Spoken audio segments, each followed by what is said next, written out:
नमस्कार साथियों।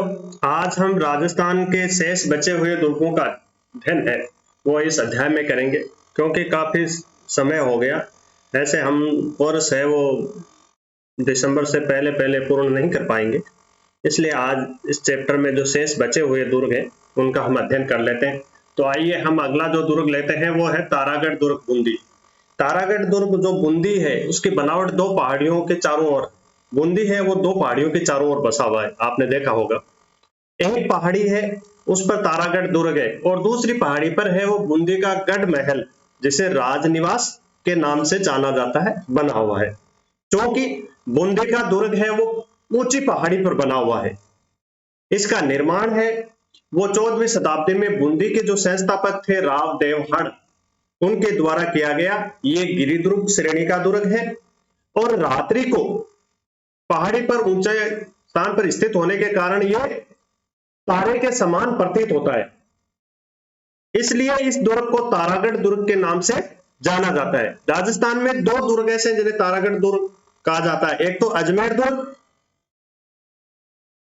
जिसका जो निर्माण है अजमेर दुर्ग के अधिकांश महलों का वो राणा सांगा के भाई पृथ्वीराज ने करवाया था और उन्होंने अपनी पत्नी तारा के नाम पर उस दुर्ग का नाम तारागढ़ रखा था। तो उस दुर्ग का नाम तारागढ़ है, वो पृथ्वीराज की पत्नी तारा के नाम पर है।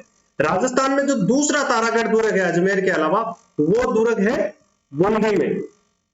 ये इस दुर्ग को तारागढ़ दुर्ग इसलिए कहते हैं कि ये पहाड़ की ऊंचाई पर स्थित है, बना हुआ है। रात्रि में इसमें प्रकाश की रोशनी वगैरह होती है और नीचे से जब इसको देखते हैं तो ये तारे के समान दिखाई देता है, इसलिए बूंदी के दुर्ग को तारागढ़ दुर्ग के नाम से जाना जाता है। ये पहले भी क्वेश्चन पूछा गया है कि अजमेर के अलावा दूसरा तारागढ़ दुर्ग कहां है, तो वो है बूंदी में।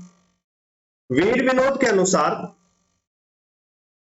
श्यामल दास के अनुसार, जब महाराणा क्षेत्र सिंह जो बूंदी के महाराणा थे, वो बूंदी का जो दुर्ग है वो नहीं जीत पाए और बूंदी अभियान में उनकी मृत्यु हो गई, तब उनके पुत्र राणा लाखा ने बूंदी दुर्ग को जीतने की प्रतिज्ञा की थी। हमने मेवाड़ के इतिहास में पढ़ा। तो महाराणा लाखा है वो भी इस दुर्ग को नहीं जीत पाए, इसलिए उन्होंने अपनी प्रतिज्ञा पूरी करने के लिए एक मिट्टी का नकली तारागढ़ दुर्ग का निर्माण करवाया और उस दुर्ग को जीतकर अपनी प्रतिज्ञा पूरी की। मतलब एक खाना पूर्ति करने के भी, हाँ मैंने तारागढ़ दुर्ग जीत लिया। इस दुर्ग को, मतलब उस मिट्टी के दुर्ग को जब महाराणा लाखा जीतने का प्रयास कर रहे थे, तब कुंभा हाड़ा नामक हाड़ा योद्धा ने उस नकली दुर्ग के लिए भी अपने प्राणों की बाजी लगा दी। उन्होंने ये कहा कि नकली दुर्ग जिसको तारागढ़ नाम दिया, ये भी हमारी आन बान और शान से जुड़ा हो गया है, इसलिए हम इसे भी नहीं जीतने देंगे। तो नकली दुर्ग की जो कहानी है वो भी तारागढ़ दुर्ग से जुड़ी हुई है। ये दूसरा महत्वपूर्ण क्वेश्चन था। इस दुर्ग में 4 बड़ी बुर्जें हैं। सबसे ऊंची बुर्ज है वो 16वीं सदी में शक्तिशाली तोप, उस पर गर्भ गुंजन रखी हुई है। कौन सी? गर्भ गुंजन जो तोप है वो इस पे रखी हुई है। गर्भ गुंजन तोप के बारे में ये कहा जाता है कि इस तोप की आवाज जो है वो इतनी तीव्र होती थी, कर्कश होती थी कि कान के पर्दे फट सकते थे। गर्भ गुंजन तोप जो बूंदी दुर्ग में रखी हुई है, इसलिए तोपची जब तोप को पे पलीता लगाते थे, मतलब तोप में विस्फोट करने के लिए पीछे से चोट मारी जाती थी या कोई आग की चिंगारी है वो लगाई जाती थी, जिससे बारूद में आग का विस्फोट होता और गोला तीव्र गति से बाहर निकलता। तो उस समय ये तोप बहुत तीव्र गति से आवाज करती थी, इसलिए जो तोपची थे उनको वो आवाज नहीं सुने, उनके कानों के पर्दे सेक रहे, इसलिए वो पलीता लगाने के बाद पानी में कूद जाते थे ताकि उनको वो कर्कश आवाज नहीं सुने। तो ये महत्वपूर्ण क्वेश्चन है कि गर्भ गुंजन तोप है, मतलब इसकी आवाज इतनी तेज थी कि गर्भ भी गूंज उठता था, इसलिए इसका नाम गर्भ गुंजन तोप रखा। तो ये बूंदी के दुर्ग में रखी हुई है। बूंदी के दुर्ग की अन्य जो खास बातें हैं, जो इसमें निर्माण कार्यों की तरफ हम देखें तो इसमें छत्र महल है अनिरुद्ध महल राजा अनिरुद्ध सिंह बनवाया था, रतन महल, बादल महल दादूजी का महल, फूल महल आदि प्रमुख है। यहाँ 84 खंभों की प्रसिद्ध छतरी है बूंदी में। ये क्वेश्चन पहले भी पूछा गया, 84 खंभों की प्रसिद्ध छतरी कहाँ है? 32 खंभों की है रणथंभौर दुर्ग में। 80 खंभों वाली छतरी जो है अलवर में, मुंशी महारानी की छतरी जो महाराजा विनय सिंह ने बनवाई थी, बख्तावर सिंह के पदों चिन्हों के वहां पर जो है वो भी स्थापित किए हुए हैं, तो वो 80 खंभों की छतरी। तो ऐसे तुलना कीजिए, तुलनात्मक अध्ययन है वो बहुत महत्वपूर्ण होता है। इस तरह से तुलना करके याद करना चाहिए, डिफरेंस करना चाहिए अपने माइंड को कि कहाँ क्या है। तो यहाँ 84 खंभों की प्रसिद्ध छतरी बनी हुई है। केसरबाग की छतरियां यहाँ है, केसरबाग की छतरियां, रानी जी की बाव, रानी जी की बाव जो बहुत प्रसिद्ध बावड़ी है, प्रसिद्ध बावड़ी है। गुजरात की जो पाटन बावड़ी एशिया की सबसे बड़ी बावड़ी मानी जाती है, गुजरात की पाटन वाली बावड़ी। उसके बाद में रानी जी की बाव का स्थान आता है, जिसका निर्माण राव राजा अनिरुद्ध सिंह की पत्नी नाथावती ने करवाया था, जो गुजरात की पाटन बावड़ी के बाद में एशिया की सबसे बड़ी बावड़ी मानी जाती है। इसके अलावा यहाँ शिकारपुर, फूल सागर, जैत सागर, जैत सागर ये पूछा गया है क्वेश्चन पहले भी। बाग महाराज जी का, बाबू जी का, फकीरों का तकिया, भांडा हाथों, जलेबदार को घर, नवल सागर। नवल सागर और जैत सागर ये दोनों क्वेश्चन पहले भी पूछे हैं। ये कहाँ है? ये बूंदी में है। अंग्रेजी के प्रसिद्ध उपन्यासकार, लेखक, कवि रुडयार्ड किपलिंग है, वो 20वीं सदी में, पिछली सदी में, मतलब 20वीं सदी के अंत तक बूंदी में आए थे, यहाँ के सुख महल में ठहरे थे, और उन्होंने इस किले के जो बंद नगर प्राकृतिक जो सौंदर्य है, वास्तु शास्त्र है, वास्तु निर्माण की जो कला है, उनकी उन्होंने भूरी भूरी प्रशंसा की थी। तो ये महत्वपूर्ण क्वेश्चन भी बनता है कि रुडयार्ड किपलिंग ने किस दुर्ग की प्रशंसा की है और क्या कहा। अगला जो दुर्ग लेते हैं वो है कोटा दुर्ग। कोटा दुर्ग है वो चंबल नदी के किनारे बना हुआ। आप कभी कोटा गए होंगे तो आपने देखा होगा, चंबल नदी के किनारे ये दुर्ग बना हुआ है, और ये भारतीय और मुगल शैली में बना हुआ है। दोनों शैलियों का इसमें क्या है? सम्मिश्रण है। कोटा का नाम आपको पता ही है, कोटा वाला जब इतिहास हम पढ़ेंगे, क्योंकि आपके सिलेबस में नहीं है ना, तो मैं तो पूरा ही पढ़ाना चाह रहा था। तो कोटा है, उसकी स्थापना कोटिया भील ने की थी, और उनके नाम पर ही, कोटिया भील के नाम पर ही कोटा का नाम कोटा पड़ा था। कोटा को कोटिया भील ने ही बसाया था। ऐतिहासिक साक्ष्यों की हम बात करें तो कोटागढ़ की जो नींव है वो बूंदी के राव देवा के पुत्र, क्योंकि पहले बूंदी ही था, कोटा बूंदी का ही भाग था, फिर कोटा अलग हुआ था। तो बूंदी के राव देवा के पुत्र थे जेतर सिंह, उन्होंने कोटिया भील पर विजय प्राप्त की, और उस विजय के उपलक्ष्य में यहां गुलाब महल का निर्माण करवाया। महाराजा उमेद सिंह द्वितीय ने इस दुर्ग के महलों का पुनर्निर्माण करवाया था। जनाना महल का 5 मंजिला यहाँ बना हुआ है, जनाना महल 5 मंजिला यहाँ पर बनाया हुआ है कोटा दुर्ग में। झाला हवेली, जो भित्ति चित्रों के बारे में जो कला समीक्षक हैं कारल खंडेलवाल, झाला हवेली कोटा दुर्ग में है, उसमें जो भित्ति चित्र बने हुए हैं, बहुत प्रसिद्ध भित्ति चित्र हैं कोटा वाले हवेली के। तो इनके बारे में कला समीक्षक कारल खंडेलवाल ने कहा कि यहाँ भित्ति चित्र एशिया में अपनी शानी नहीं रखते, मतलब एशिया में कहीं भी इनके समान भित्ति चित्र नहीं है। ये कारल खंडेलवाल ने कोटा दुर्ग में झाला हवेली जो बनी हुई है उसमें जो भित्ति चित्र बने हुए हैं उनके बारे में कारल खंडेलवाल ने कहा है। तो ये महत्वपूर्ण क्वेश्चन बनता है। इस दुर्ग में शिकार से के संबंधित जो दृश्य है वो सर्वाधिक चित्रित है। बूंदी कोटा बूंदी चित्रकला शैली जब हम पढ़ेंगे तब उसमें पढ़ेंगे हम।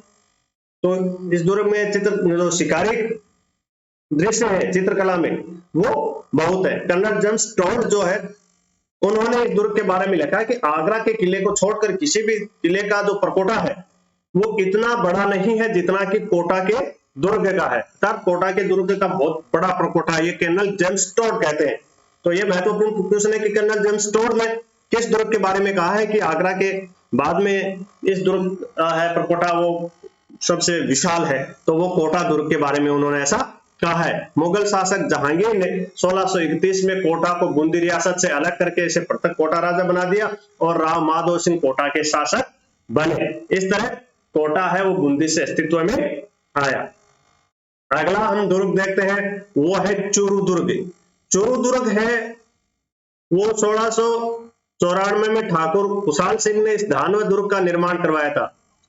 दुर्गों के बारे में महत्वपूर्ण जो पहली बात हमें यह ध्यान रखनी चाहिए, इसका निर्माण कब हुआ, किसने करवाया, ये कौन सी श्रेणी का दुर्ग है, गिरी, धानव, जल, कौन सा है, ये विशेष ध्यान रख। तो ये धानव दुर्ग का निर्माण 1694 में ठाकुर कुशाल सिंह ने करवाया था। इसमें 9 बुर्जें हैं। इसका जो सिंह द्वार है, जो मुख्य द्वार है, वो पश्चिम अभिमुखी है, पश्चिम की तरफ है। अगस्त 1814 में सूरज सिंह ने, जो बीकानेर के शासक थे, उन्होंने अमरचंद सुराणा के नेतृत्व में चूरू के दुर्ग को जीतने के लिए एक बड़ी सेना वहां पर भेजी। उस सेना ने चूरू के दुर्ग का घेराव किया और चूरू के दुर्ग पर भारी आक्रमण किया, तोपों के गोले दागे। वहीं दूसरी तरफ दुर्ग के अंदर जो सेना थी, उन्होंने भी गोले दागे, लेकिन क्योंकि गोला बारूद खत्म हो गया दुर्ग में, चूरू के दुर्ग में, इसलिए उन्होंने चांदी के गोले दागे। ये विश्व इतिहास में पहला ऐसा दुर्ग है जिसने अपने दुश्मनों पर चांदी के गोले दागे। ये क्वेश्चन पहले भी पूछा गया कि कौन से दुर्ग से चांदी के गोले दागे गए थे, तो ये चूरू के दुर्ग से दागे गए। ये इसलिए दागे गए कि दुर्ग है उसके अंतर्गत जो गोला बारूद की भारी कमी हो गई और लोगों ने अपने शासक को लाके चांदियां सब लाके दे दी कि अपने चांदी से बनाए हुए गोले हैं वो दुश्मनों पे दागिए और अपने दुर्ग की सुरक्षा कीजिए। तो चांदी के गोले दागने वाला जो एकमात्र जो दुर्ग है वो चूरू दुर्ग है। अगला जो दुर्ग है वो नाहरगढ़ का किला। नाहरगढ़ का किला जयपुर में है। सन 1734 में सवाई जय सिंह ने मराठा आक्रमणों से जयपुर की सुरक्षा के लिए, ये अलग अलग क्वेश्चन है, किस दुर्ग का निर्माण क्यों, तो ये क्वेश्चन महत्वपूर्ण है कि जयपुर के किस दुर्ग का निर्माण मराठा आक्रमण है उनसे सुरक्षा के लिए करवाया गया था। ये क्वेश्चन पहले भी पूछा गया है। तो ये नाहरगढ़ के दुर्ग का निर्माण है सवाई जय सिंह ने 1734 में मराठा आक्रमणों से सुरक्षा के लिए अरावली पर्वतमाला पर इस गिरि दुर्ग का निर्माण करवाया। कौन सा दुर्ग है ये? गिरि दुर्ग। इसे सुदर्शनगढ़ कहते हैं। वास्तविक नाम इस दुर्ग का क्या है? सुदर्शनगढ़। क्योंकि इस दुर्ग का जब निर्माण कार्य करवाया जा रहा था तो वहां नारसिंह भूमिया थे, वो बार बार इस दुर्ग के निर्माण में विघ्न पैदा कर रहे थे। तब तांत्रिक पौंड्रिक उनके मार्फत स्वाई जय सिंह ने नारसिंह भूमिया है उसको इस बात के लिए राजी कर लिया कि आप है वो दूसरी जगह चले जाइए। तब वो है अम्मागढ़ के निकट चले गए। एक चौबुर्ज गड्डी है उसकी वहां स्थापित की हुई है नारसिंह भूमिया की, और वहां वो एक लोक देवता के रूप में पूजे जाते हैं। जो कि नारसिंह भूमिया है वो लगातार इसमें विघ्न पैदा कर रहे थे, तो नारसिंह भूमिया के नाम पर इस दुर्ग का नाम नाहरगढ़ रखा गया। चलिए, कोई दुर्ग है उसका नाम क्यों आया, ये नाम क्यों पड़ा, इसका भी हमें ध्यान रखना चाहिए। तो नारसिंह भूमिया के नाम पर इस दुर्ग का नाम नाहरगढ़ पड़ा, जबकि इसका वास्तविक नाम क्या है? सुदर्शनगढ़। ये क्वेश्चन पहले भी पूछा गया है, इसलिए ध्यान रखिएगा। नाहरगढ़ जो दुर्ग है उसके जो अधिकांश महल है, भाग है, उनका निर्माण स्वाई राम सिंह द्वितीय ने करवाया था, और स्वाई माधो सिंह प्रथम ने अपनी 9 पासवान थी उनके लिए एक समान 9 महलों का निर्माण करवाया। ये क्वेश्चन पहले भी पूछा गया है, राजस्थान का कौन सा दुर्ग है जिसमें एक समान 9 महल है? तो ये स्वाई माधो सिंह की 9 पासवान थी, तो सबको एक समान 9 महल यहाँ बनाए गए। उन महलों का नाम भी उन पासवानों के नाम पर ही रखा गया, जैसे सूरज प्रकाश है, खुशहाल प्रकाश है, जवाहर प्रकाश है, ललित प्रकाश है, आनंद प्रकाश है, लक्ष्मी प्रकाश, चांद प्रकाश, फूल प्रकाश, बसंत प्रकाश। ये उन 9 पासवानों के नाम पर ही रखे गए थे नाम। तो पहले ये क्वेश्चन पूछा गया 9 महल, एक जैसे 9 महल है, वो किस दुर्ग में है? अब ये क्वेश्चन पुटअप हो सकता है ललित प्रकाश, आनंद प्रकाश, चांद प्रकाश, फूल प्रकाश, ये क्या है?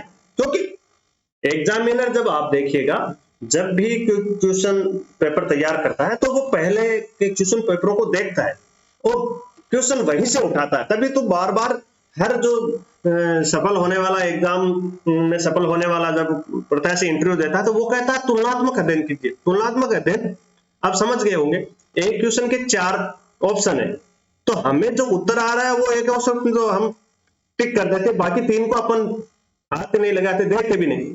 हमें ये भी देखना चाहिए कि भाई ये तो इस क्वेश्चन से संबंधित है, लेकिन ये 3 जो ऑप्शन है ये क्यों प्रसिद्ध है, ये किस लिए जाने जाते हैं, वो वहीं से क्वेश्चन उठाता है। आप देख लीजिए पहले के जो भी पेपर आए हैं आप उसमें देखिए, तभी तो हर आदमी कहता है तुलनात्मक अध्ययन कीजिए, तुलनात्मक कीजिए। तो एक ऑप्शन जो सही है उसके अलावा 3 ऑप्शन उसमें दिए, तो भाई ये भी तो किसी लिए तो प्रसिद्ध होंगे, इनसे संबंध भी कोई ना कोई क्वेश्चन तो बनता होगा, उनका हमें ध्यान रखना चाहिए। ऐसा यदि हम कर लेंगे तो निश्चित तौर से किसी भी तरह के कंपटीशन में कोई दिक्कत नहीं आती।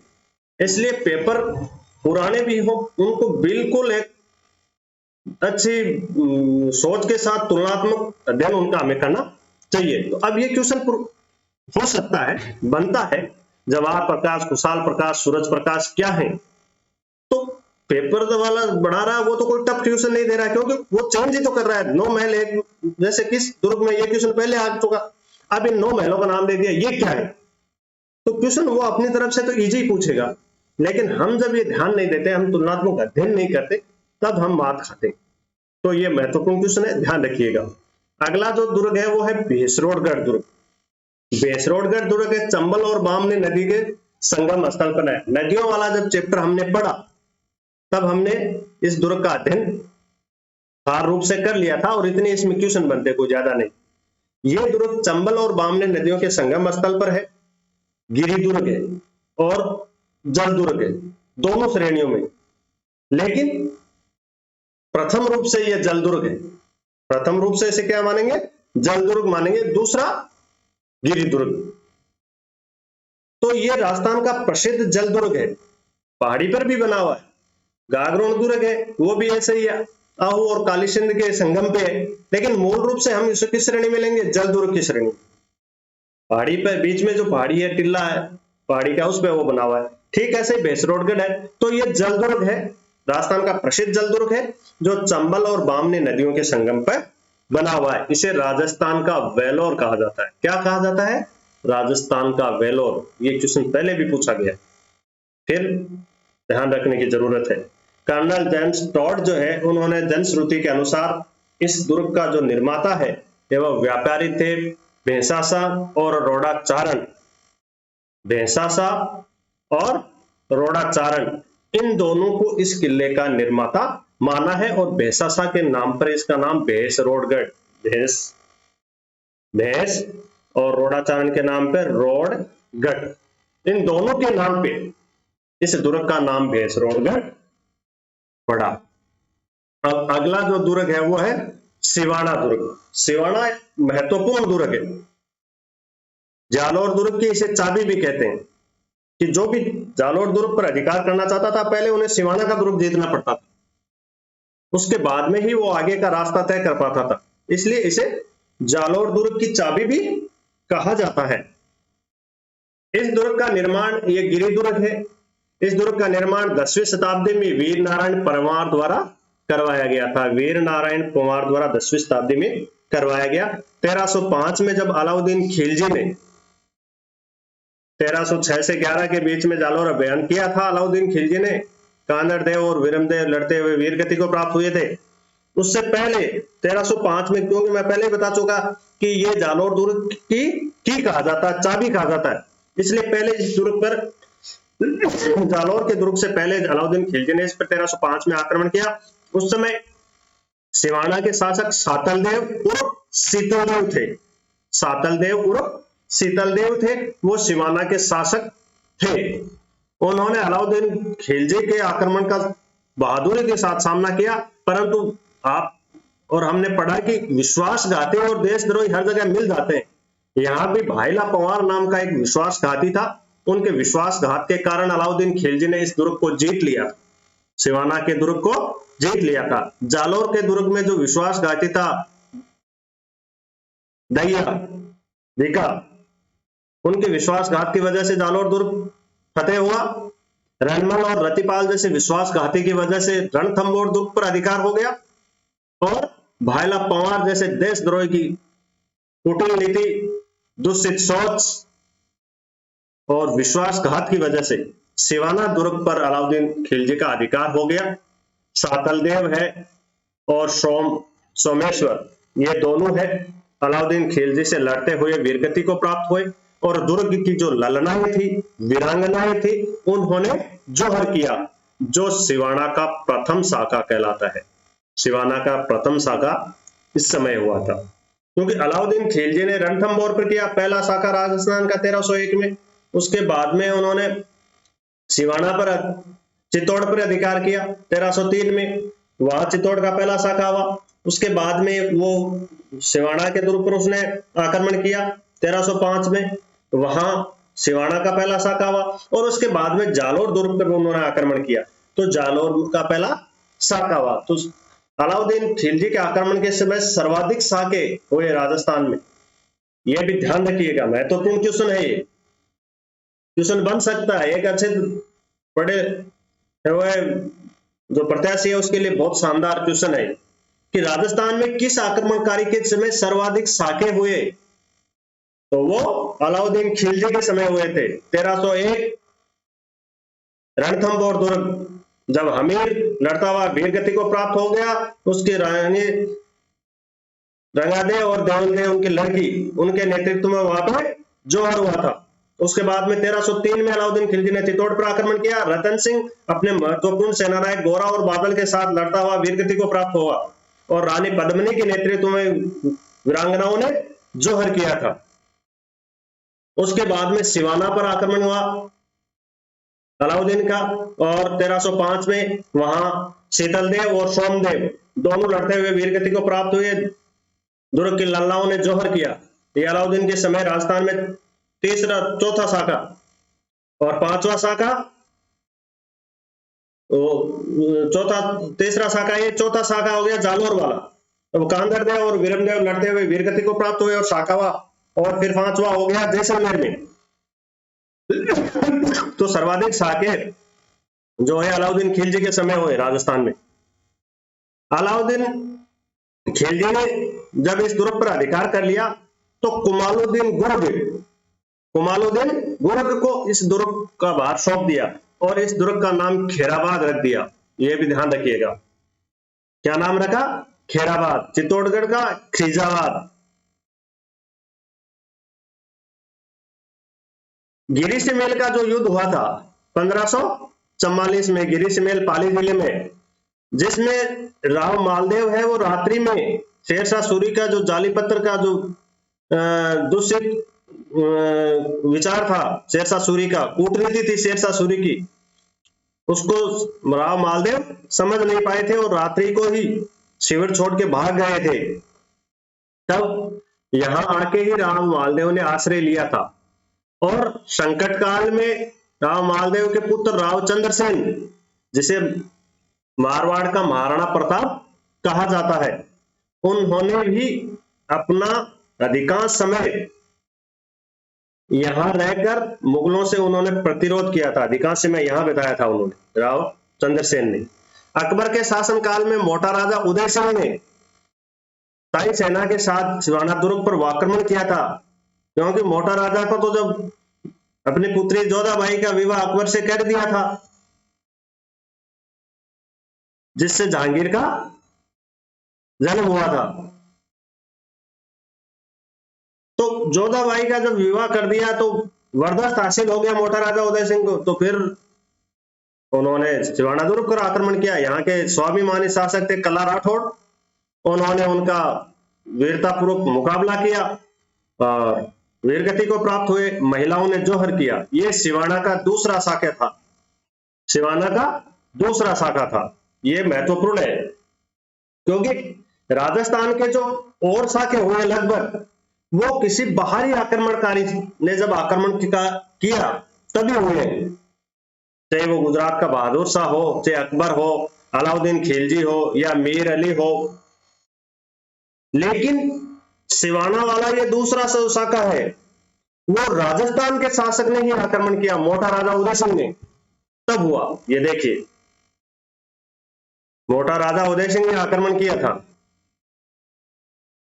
तब यहाँ कल्ला राठौड़ थे, वो लड़ते हुए वीर गति को प्राप्त हो गए और महिलाओं ने जोर किया। ये दूसरा शाखा था सिवाना दुर्ग।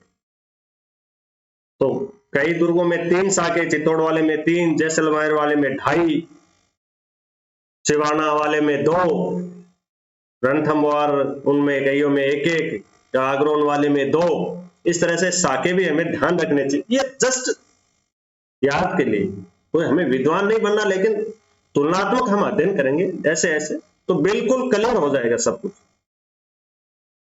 सिवाना है वो मारवाड़ की संकटकालीन राजधानी भी इसे कहा जाता है। सिवाना दुर्ग को मारवाड़ के संकटकालीन राजधानी भी कहा जाता है और गुजरात के दुर्ग की चाबी कहा जाता है, इसको ये ध्यान रखिए। अगला जो दुर्ग है वो है शाहाबाद दुर्ग। शाहाबाद का दुर्ग है वो 12 दुर्ग, 12 जिला है उसमें है और ये गिरि दुर्ग है। 12 जिले का जो शाहाबाद कस्बा है उसमें इस गिरि दुर्ग का निर्माण 1521 में चौहान राजा थे, राजा मुकुटमणिदेव, उन्होंने इस दुर्ग का निर्माण करवाया था। शाहाबाद का पहले नाम कुछ और ही था, शाहाबाद का पहले नाम कुछ और ही था। शेरशाह सूरी और मुकुटमणिदेव है, इन दोनों के बीच में संधि हो गई, क्योंकि शेरशाह सूरी ने मुकुटमणिदेव पर आक्रमण किया था, इसलिए इन दोनों के बीच में संधि हो गई थी। और इस संधि के तहत शेरशाह सूरी ने अपने विजय ही माना उसको। शेरशाह सूरी ने इसका नाम अपने पुत्र थे सलीम शाह, उसके नाम पर इसका नाम सलीमाबाद रखा। ये महत्वपूर्ण क्वेश्चन है। शेरशाह सूरी ने राजस्थान के किस दुर्ग का नाम सलीमाबाद रखा गया? तो शाहाबाद दुर्ग का शेरशाह सूरी ने अपने पुत्र सलीम शाह के नाम पर सलीमाबाद नाम रखा। बाद में मुगलों ने इस दुर्ग का नाम शाहाबाद रखा। मुगलों ने इस दुर्ग का नाम क्या रखा? शाहाबाद रख दिया। दुर्गमता के कारण रणथंभौर दुर्ग के बाद में शाहाबाद दुर्ग का महत्वपूर्ण स्थान है। दुर्गमता, जहां जाना कठिन हो, दुर्गम हो, जहां जाने का रास्ता कठिन हो, जहां जाना कठिन हो, उसे क्या कहते हैं? दुर्गम। तो दुर्गमता की दृष्टि से हम देखें राजस्थान के दुर्गों में, तो पहला तो दुर्गम दुर्ग पहले स्थान आता है, वो आता है रणथंभौर दुर्ग का, और दूसरा स्थान आता है वो शाहाबाद दुर्ग का है। किले में प्राचीन समय में जो बुर्जे हैं वो उन पे तोपें रखी हुई थी और तोपों की संख्या करीब 18 है, जिसमें 19 फीट लंबी नवलियान तोप विख्यात है। ये भी महत्वपूर्ण क्वेश्चन है। नवलियान तोप जो है वो राजस्थान के किस दुर्ग में है? तो वो है शाहाबाद दुर्ग 12। चलिए अगला है शेरगढ़ दुर्ग 12। ये कोसवर्धन पर्वत पर स्थित है। शेरगढ़ दुर्ग जल दुर्ग की श्रेणी में आता है। ये पार्वती जो नदियां हैं, पार्वती और परवन, उनके संगम पर ही है ये। चंबल और परवन, पार्वती का तो सवाईमाधोपुर में पालिया जो गांव है वहां मिलती है। तो परवन और उन चंबल नदी है, उन पे संगम पर यह दुर्ग बना हुआ जल दुर्ग है। कोसवर्धन पर्वत पर स्थित होने के कारण इस दुर्ग को कोसवर्धन गढ़ भी कहते हैं। ये क्वेश्चन पूछा गया है। शेरगढ़ जो अभ्यारण्य जो 12 है उसमें है ये दुर्ग। शेरगढ़ दुर्ग जो शेरगढ़ अभ्यारण्य 12 है ना, जो सर्पों के लिए, कौन सा अभ्यारण्य है जो सर्पों के लिए? ये सर्प, ये दुर्ग के बारे में वही क्वेश्चन होता है।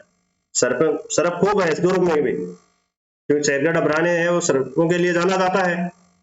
तो शेरगढ़ अभ्यारण्य में ये दुर्ग बना हुआ है। कोसवर्धन पर्वत पर स्थित होने के कारण इसे कोसवर्धन गढ़ भी कहते हैं, कोसवर्धन दुर्ग भी कहते हैं। ये क्वेश्चन पहले भी पूछा गया। ये जल दुर्ग है और शेरशाह सूरी ने 1542 ईस्वी में इसका नाम शेरगढ़ रखा था। शेरशाह ने अपने नाम पर इसका नाम 1542 में क्या रख दिया था? शेरगढ़ रख दिया था। झाला जालम सिंह ने इसके जो महल है उनका जीर्णोद्धार करवाया था और झालाओं की हवेली इसमें बनवाई थी। झालाओं की हवेली बनवाई थी। जालम सिंह ने इस दुर्ग में अमीर खां पिंडारी को आश्रय दिया था। यह महत्वपूर्ण क्वेश्चन है। जालम सिंह ने अमीर खां पिंडारी को, या अमीर खां पिंडारी ने राजस्थान के किस दुर्ग में झाला जालम सिंह के यहां आश्रय लिया था? तो वो था शेरगढ़ दुर्ग 12। अगला दुर्ग है शेरगढ़ दुर्ग धौलपुर। शेरगढ़ के नाम से 2 दुर्ग हैं, ये भी ध्यान रखिएगा। शेरगढ़ दुर्ग 12 और शेरगढ़ दुर्ग धौलपुर। धौलपुर से 2 किलोमीटर दूर चंबल नदी के किनारे जीर्णशीर्ण अवस्था में है। ये दुर्ग हमने भी देखा है बिल्कुल। और ये उत्तर प्रदेश और मध्य प्रदेश की सीमाओं से घिरे हुए गिरिदुर्ग के रूप में प्रसिद्ध है। अभी जीर्णशीर्ण अवस्था में बचा हुआ है ये भी। 3000 वर्ष पूर्व कुषाण काल में राजा मालदेव ने इस दुर्ग का निर्माण करवाया था। राव मालदेव ने नहीं, जोधपुर वाले, राजा मालदेव ने कुषाण काल में 3000 वर्ष पूर्व के करीब राजा मालदेव ने इसका निर्माण किया। अभी ये जीर्ण शीर्णावस्था में। पाल वंश के देवीपाल ने इसका पुनर्निर्माण करवाया था। पाल वंश ने बंगाल में शासन किया। पाल वंश बंगाल की शक्ति थी, तो दक्षिण भारत में जब वो राष्ट्रकूट और गुर्जर प्रतिहार और पालों के बीच में जो त्रिकूटीय संघर्ष हुआ, उस समय इनका पुनर्निर्माण करवाया था, क्योंकि वहां पर सेना के लिए रखने के लिए, क्योंकि बीच में उनको एक विशेष स्थान चाहिए था, जो वो अपने उप राजधानी कहिए या उप जो मिशन है उसके रूप में काम में ले, तो इस दुर्ग का उस समय पुनर्निर्माण हुआ था। यह दक्षिण का द्वारगढ़ के नाम से प्रसिद्ध हो गया। दक्षिण का द्वारगढ़ के नाम से प्रसिद्ध हो गया। पाल थे, उत्तर भारतीय शक्ति थे, गुर्जर प्रतिहार उत्तर भारतीय शक्ति थे, और राष्ट्रकूट दक्षिण की शक्ति थी महाराष्ट्र में। इन तीनों के त्रिकूटीय संघर्ष हुआ, उसमें पालों ने इस पुनर्निर्माण करवाया था इस दुर्ग का, और इसे दक्षिण का द्वारगढ़ के नाम से जाना जाता है। 1540 में सूरवंश के फरीदुद्दीन फरीद, शेरशाह सूरी का मूल नाम क्या था? फरीद। ये क्वेश्चन भी पूछा जाता है, ध्यान रखिएगा। शेरशाह सूरी का मूल नाम क्या था? फरीद, फरीदुद्दीन। शेरशाह ने भारतीय इतिहास में जो शेरशाह सूरी के नाम से विख्यात हुआ, इस दुर्ग है उसको बहुत ही व्यवस्थित सुसज्जित रूप से पुनः बसाया और इसका नाम शेरगढ़ रख दिया अपने नाम पर। क्लियर? शाहजहां के जो पुत्र थे दारा शिकोह, मुराद और औरंगजेब, इनके बीच में जो उत्तराधिकारी का जो घोर युद्ध हुआ था, इस दुर्ग के आसपास ही हुआ था। धौलपुर का युद्ध यही हुआ था। इस किले में सैयद खां की मजार का निर्माण शेरशाह सूरी ने अपने गुरु की याद में करवाया था। सैयद खां की मजार कौन से दुर्ग में स्थित है? वो है शेरगढ़ दुर्ग, धौलपुर में। ये सैयद खां थे, वो शेरशाह सूरी के गुरु थे। शेरशाह सूरी के गुरु थे और शेरशाह सूरी ने अपने गुरु की याद में इस मजार का निर्माण करवाया था। तो यह भी महत्वपूर्ण क्वेश्चन है। इसके अलावा भोले खां और काले खां की मजार भी, ये क्वेश्चन अटपटे नाम होते हैं, वो ज्यादा पूछे जाते हैं। फिर अरे यार भोले खां और काले खां ये कहां से आए, यही होता है एग्जाम सेंटर के बाद निकलते, यह कहां से आए। तो ये अटपटे जो शब्द है उनका विशेष ध्यान रखिएगा। भोले खां और काले खां की मजार इस दुर्ग में मुगलों के काल में बनाई हुई थी, शेरगढ़ दुर्ग, धौलपुर में। अब अगला दुर्ग हम लेते हैं कुचामन दुर्ग। कुचामन दुर्ग है नागौर के जो कुचामन कस्बे है उसमें पहाड़ी पर बना हुआ गिरी दुर्ग है, जिसका निर्माण ठाकुर जालम सिंह मेड़तिया ने करवाया था। ठाकुर जालम सिंह मेड़तिया ने करवाया था, और वनखंडी जो यहाँ महात्मा थे उनके आशीर्वाद से ये क्वेश्चन है। तो कहाँ है? विश्व श्रेणी का दुर्ग है, किसने इसका निर्माण कराया? और वनखंडी महात्मा के आशीर्वाद से इसकी दुर्ग की नींव रखी। ठाकुर जालम सिंह मेड़तिया जोधपुर रियासत के क्या थे? जागीरदार थे।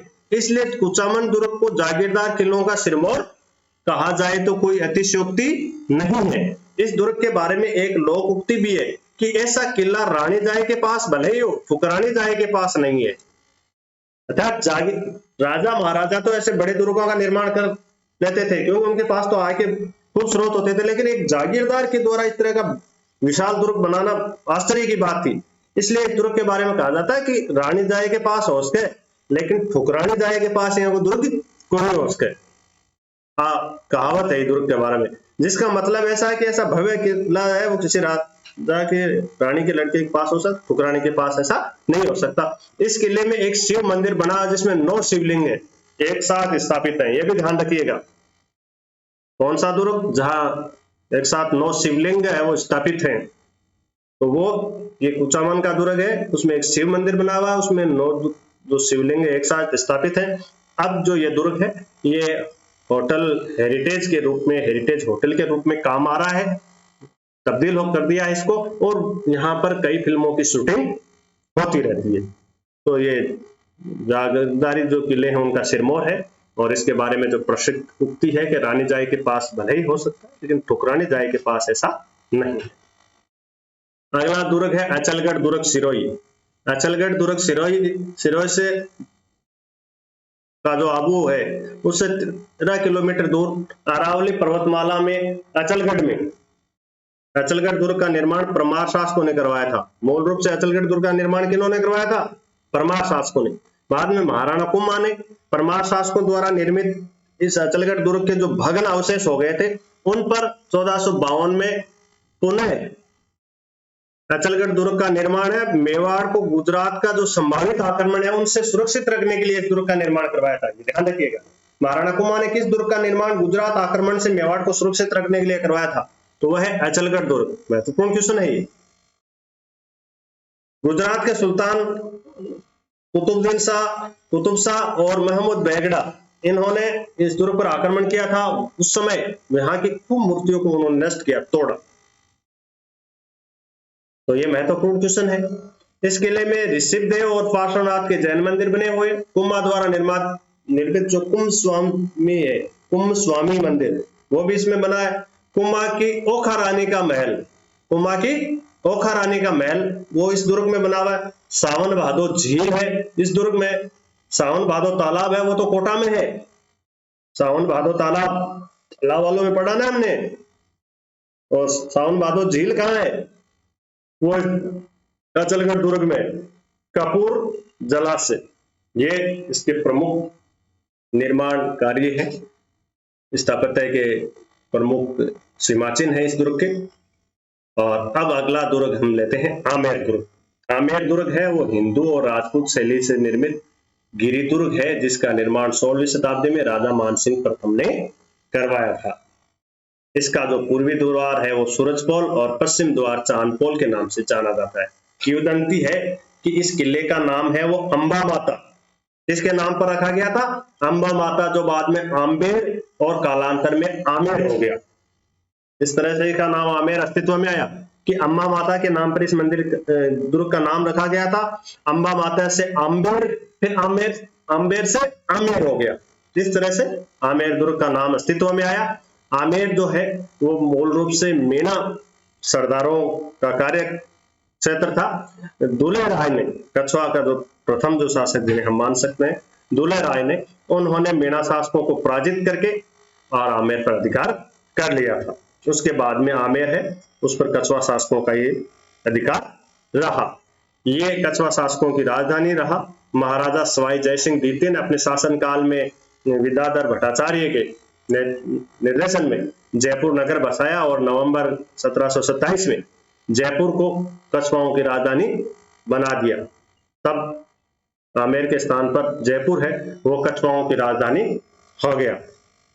इस किले में चार बाग शैली में उद्यान खूबसूरत है। चार बाग शैली है, ये बाग की शैली, चार बाग शैली है, मुगलों के देन है। भारत में चार बाग मतलब एक चारों तरफ से दीवार निकाल के एक बाग बना दिया जाता, जिसमें बीच में कोई निर्माण कार्य करवाया जाता। उनके चारों कोनों पर चार बाग होते थे, चारों कोनों पर चार बाग, और बीच में जो भवन, जो भी छतरी या कोई मकबरा जो भी बनाना होता था वो बनाया जाता था।